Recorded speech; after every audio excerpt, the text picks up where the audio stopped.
Here's bachelor number 1. Successful photographer, skydiver, and motorcyclist. Rodney Alcala. What the audience didn't know was that behind Alcala's confident smile and flirtatious charm, they were looking at a cold-blooded serial killer. And not just any killer, but one who would go on to be infamously dubbed the Dating Game Killer. This is a story that defies belief. A tale of deception, cruelty, and death lurking beneath a mask of charm and charisma. Today, we're diving into the twisted life of Rodney Alcala and how a serial killer, hiding in plain sight, managed to appear on national television while in the midst of a gruesome killing spree. But before we get to the horrors of his crimes, let's start with how this all began.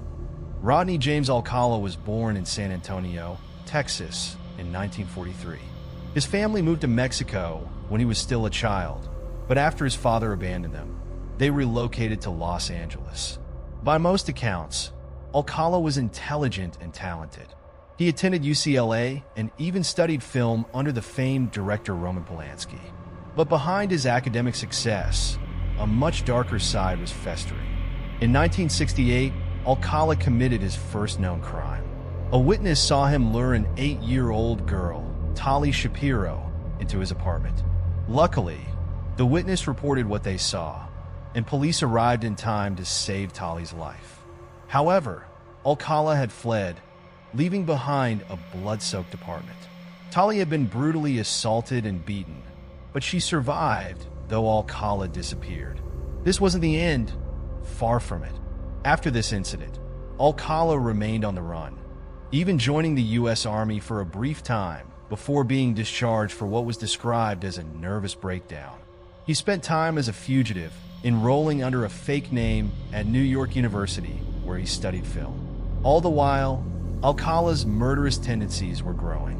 One of the most terrifying aspects of Rodney Alcala was his ability to mask his dark urges beneath a charming facade. Alcala used photography as a way to lure his victims, many of whom were young women or girls. Under the guise of a professional photographer, he would approach them, offering to take their pictures, which often led them to their deaths. Alcala's victims would later be found strangled or bludgeoned, their bodies posed in disturbing ways. He was methodical, and his murders showed signs of prolonged torture. For Alcala, it wasn't just about killing.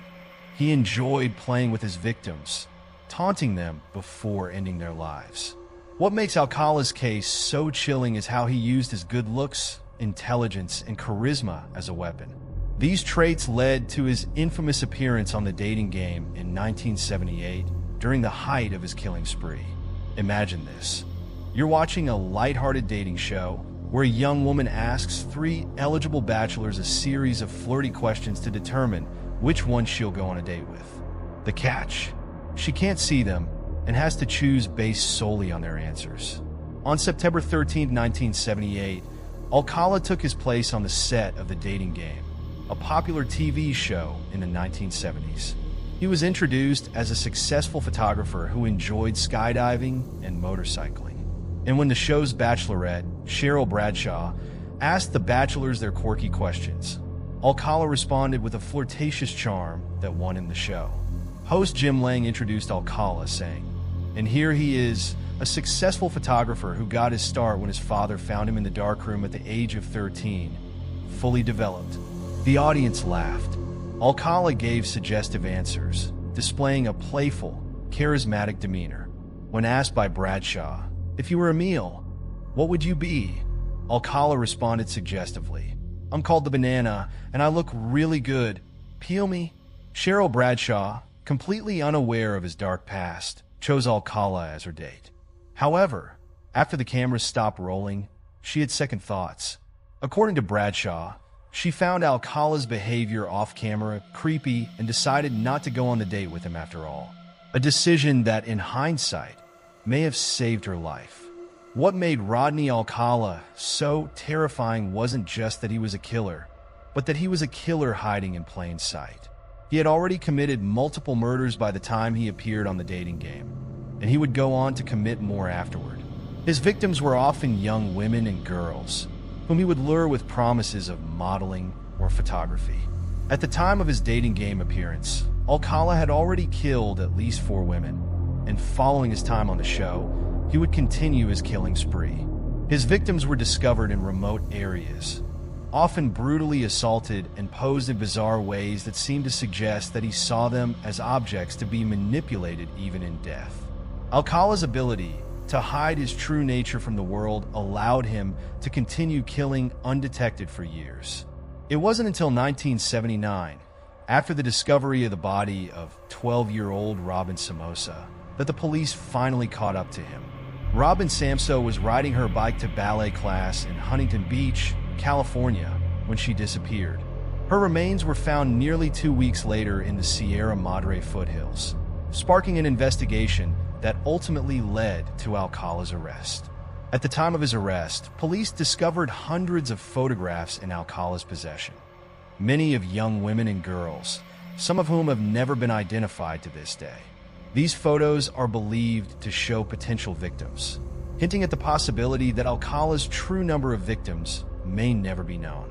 Alcala stood trial multiple times for his crimes, but the legal proceedings were long and drawn out. He was first convicted in 1980 for Robin Sampson's murder, but the conviction was overturned twice due to technicalities. It wasn't until 2010 that Alcala was convicted again, this time for 5 murders, including Sampson's. He was sentenced to death. During the trial, Alcala represented himself, displaying an unsettling arrogance. At one point, he even played clips of his dating game appearance for the jury.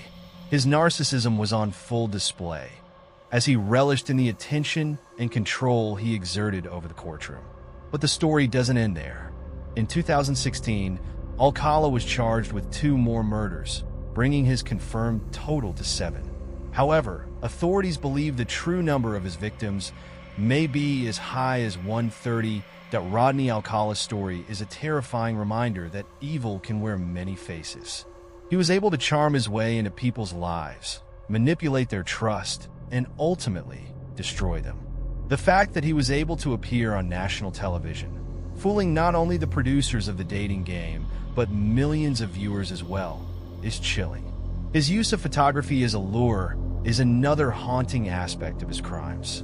To this day, many of the photos found in Alcala's possession remain unidentified, leaving the question, how many more victims are out there? How many families are still waiting for answers?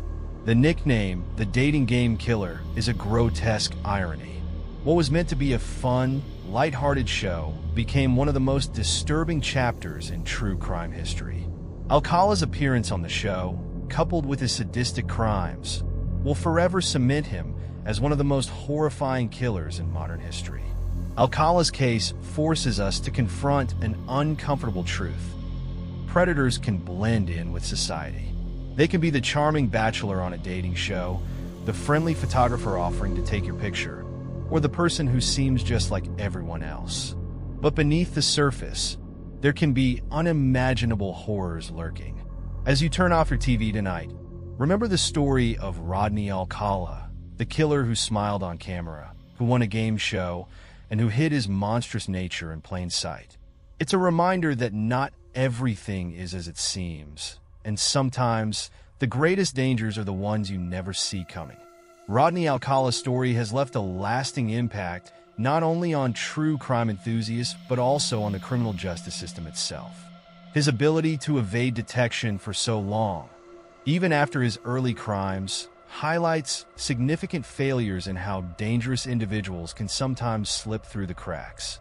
Following his conviction, the discovery of hundreds of photographs in his storage locker led to a massive public appeal by authorities to identify the women and children in these photos.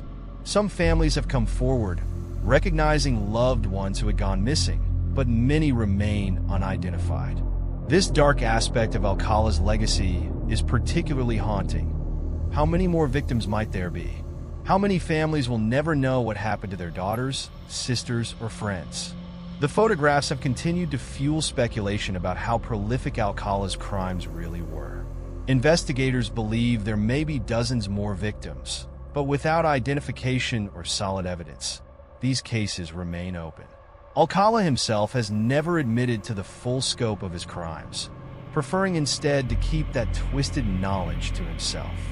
Rodney Alcala's story has permeated popular culture, cementing his infamy. His participation in the dating game was so bizarre and shocking that it continues to capture public attention even decades after the fact. How could a serial killer be charming and convincing enough to win a date on national television? It's a question that haunts many who have studied his case. Films, documentaries, and even podcasts have revisited the bizarre intersection of Alcala's crimes and his TV appearance.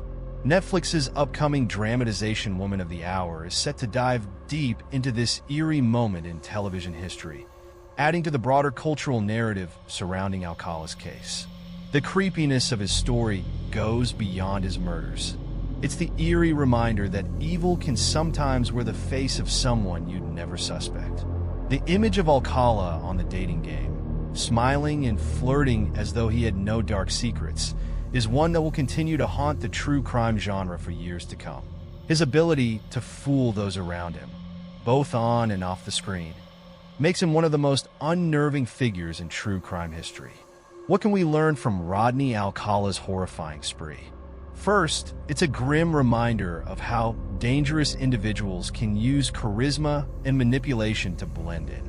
Alcala wasn't a stereotypical monster. He was well-educated, well-spoken, and charming enough to deceive those around him. This makes his story particularly disturbing, as it shows how outward appearances can be misleading. The case also highlights the need for vigilant law enforcement and better communication between jurisdictions. Alcala was able to evade justice for years because of gaps in communication between police departments. Had there been more collaboration between states, Alcala might have been caught much earlier, potentially saving the lives of some of his victims. His case also underscores the importance of continuing to investigate unsolved crimes.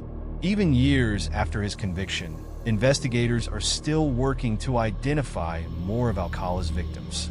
This persistence has brought closure to some families, though many are still waiting for answers. Rodney Alcala's case is one that will be remembered not only for its brutality, but for the horrifying twist of his dating game appearance.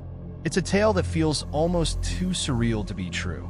A serial killer, hiding behind a smile, charming millions on national television, while leaving a trail of death in his wake. As Alcala now sits on death row, his crimes serve as a dark chapter in the history of true crime. While justice has been served for many of his victims, the true extent of his crimes may never be fully known. Alcala's story reminds us that evil can sometimes hide in plain sight, wearing the mask of charm and wit, and that perhaps is the most terrifying part of all. Rodney Alcala, the dating game killer, a chilling reminder that evil can hide in the brightest of places,